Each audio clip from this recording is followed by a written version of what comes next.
My last video was about my Asbury testimony, um, and I realized that I haven't shared my story of how I became a Christian. So this video is about my testimony about how I became a Christian.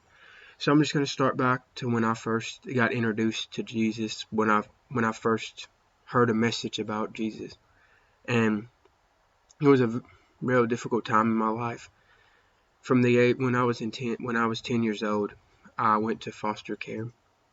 And I don't really like talking about that experience because it brings up so many sad memories I had in that foster home. Um, because I mean the foster parents, they was Christians, so they would go to church every time the door would open. So every Sunday, every Wednesday, even when revival was happening, like every night they would go.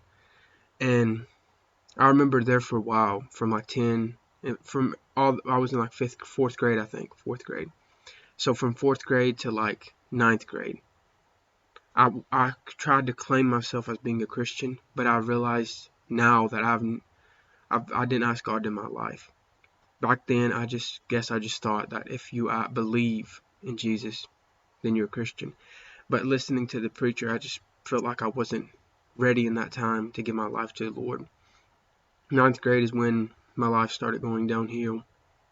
I started cussing. I started disrespecting women. Um, I just in and I was just I started watching porn. That's when I got into watching porn, when I was in ninth grade. Um, from then on, it was just bad. Um, and I guess the reason is, in that house, I was bullied by that guy, the foster dad that was in there. He would always bully me for saying, like, I was eating. He would always say, "Eat up, piggy," and he would always put me down for eating too much, when I was just eating because I was hungry. I wasn't eating because I was trying to eat all the food up. I wasn't doing that. And they was strict on me. I only was allowed to watch rated G movies, and I was 14 years old. You see other 14-year-old watching, you know, you see them watching PG-13 movies, rated R movies, and you want to be like them because 14 years old in high school, you want to be like a cool kid. And I started being a cool kid, trying to be a cool kid, trying to act like them. Um, and it got to the point where I made some bad decisions in my life, and it got to the point where I would lie, and it got to also to the point where there was a woman that wanted to pray for me, and I told her no, because I didn't like that. I did believe in God, yes. I believed in God, but I didn't want that woman to pray over me because I knew the path I chose, and I knew that was the path that I wanted to continue to do.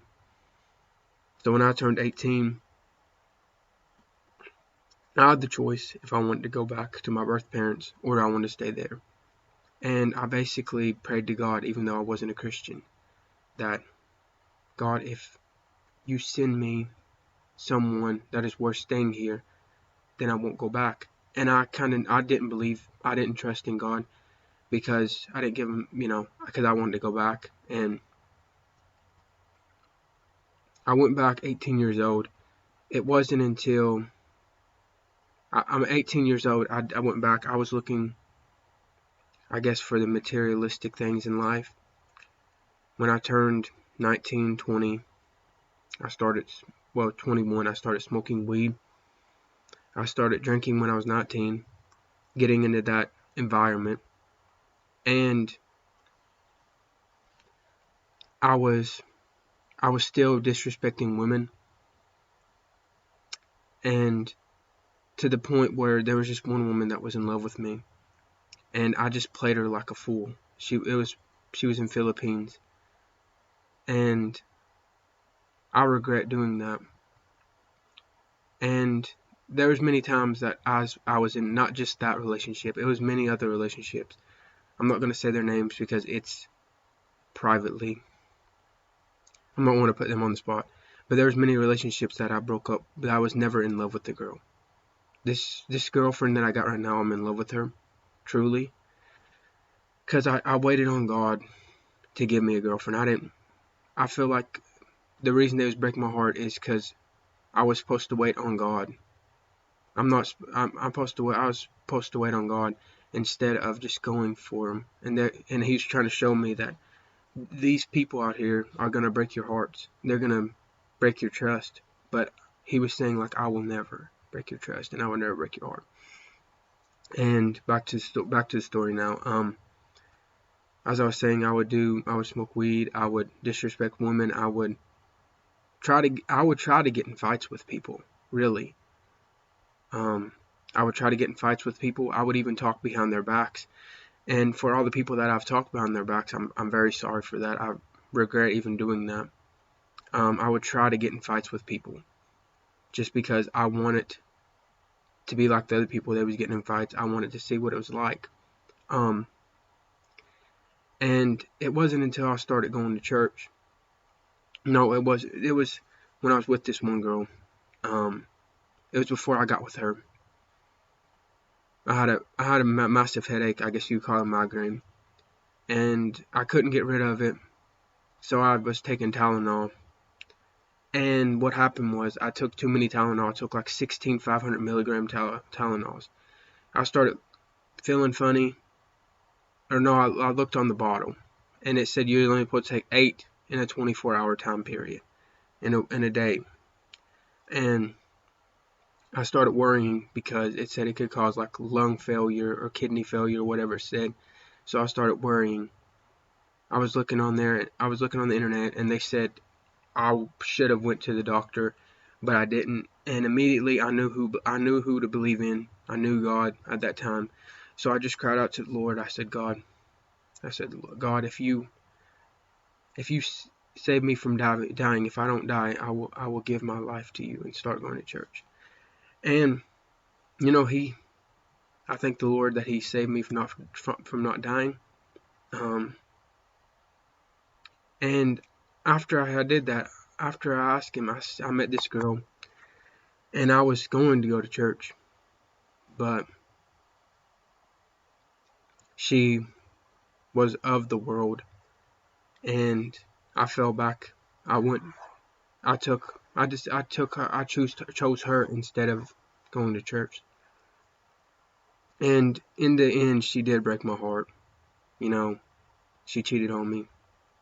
And in the end, she did break my heart. And I went to church. I started going to church last year in March.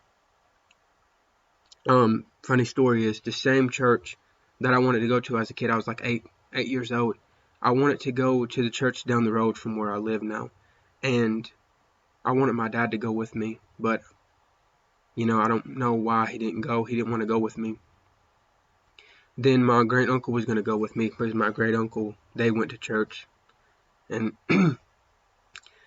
and he was going to go with me, but I wanted my dad to go because I think as a boy, you always want your dad to go with you to anywhere you go.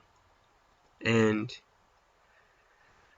so I started going to church. I'm going to go back to the story now. And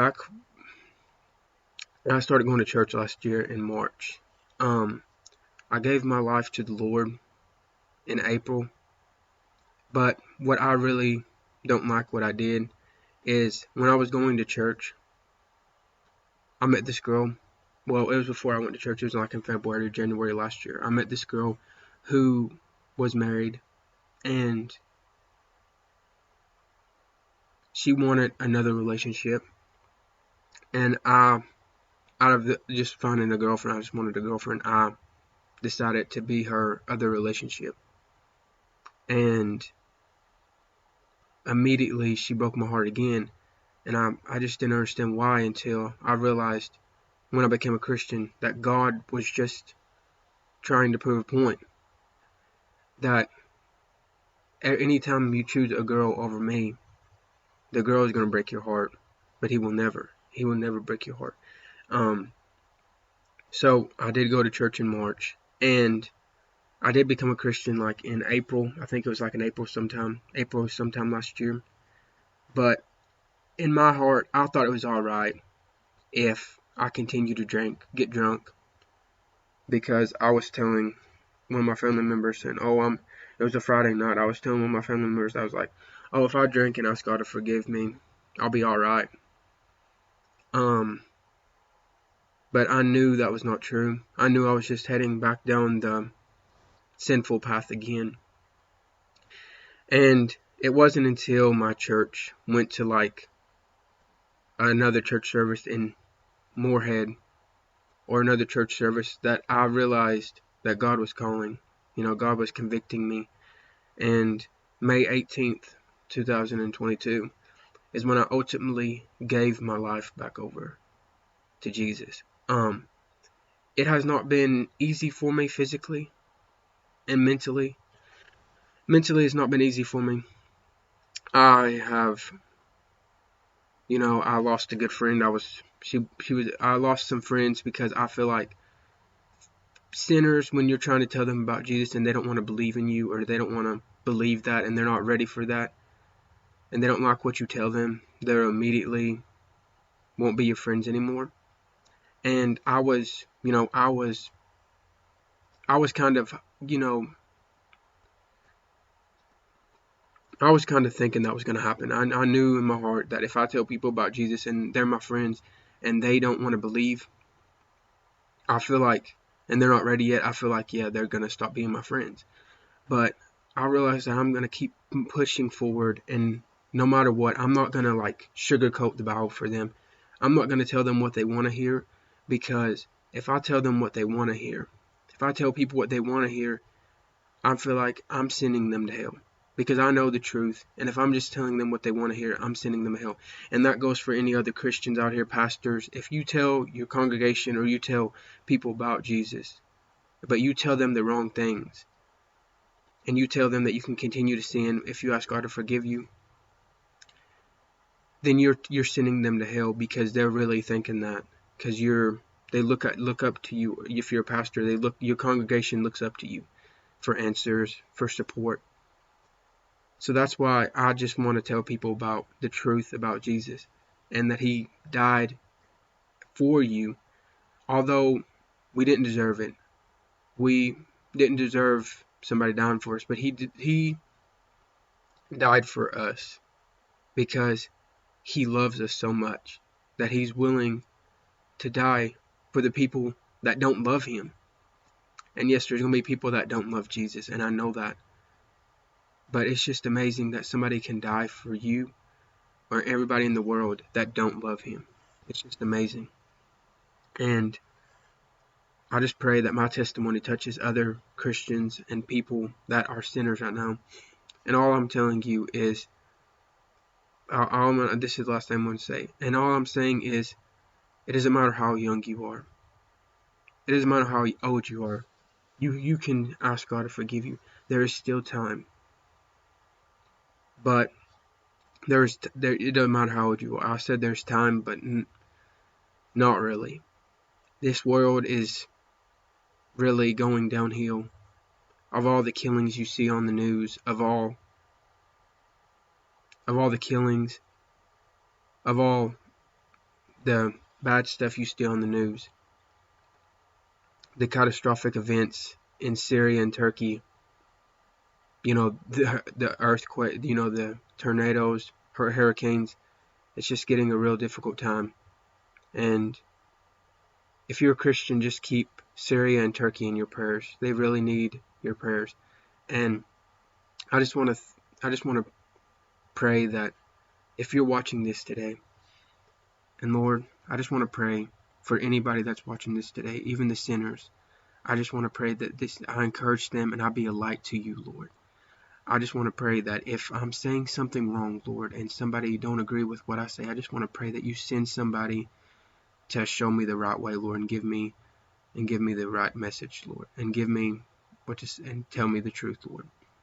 I also want to pray for Syria and Turkey, Lord. They're going through difficult times right now. I just want to pray that you comfort them, and I just want to comfort them in their time of need, Lord. I just want to pray for this revival, Lord. This revival, it has ended in Asbury, but we know that this revival is not ended. I just want to pray that there is people that are willing to move this revival to their counties, to their countries, to their states, whatever it is, Lord. I just want to pray that there's people that are willing to do that.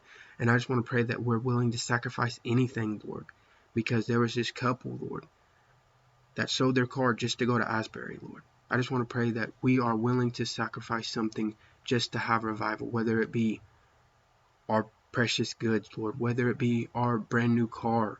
I just want to pray that you give us the fire in our soul, Lord, and that we feel your presence in our church. Amen. I just want to thank you for watching this, and I just want you to know that if you're going through I just want you to know if you're going through something in your life, whether it be a family member dying, or just depression, or anxiety, or whatever, I just want to pray that you're not alone. I just want to tell you that you're not alone. God is always with you, and He can be with you forever. I just want to pray. I'm just telling you that He can be with you forever if you just give your heart to the Lord. God bless you. Have a wonderful day. And if at any time you need Christians out here, if any time you want to talk to me or ask me questions, or you want me to support you or comfort you, just get a hold of me and I will do that. Have a wonderful day.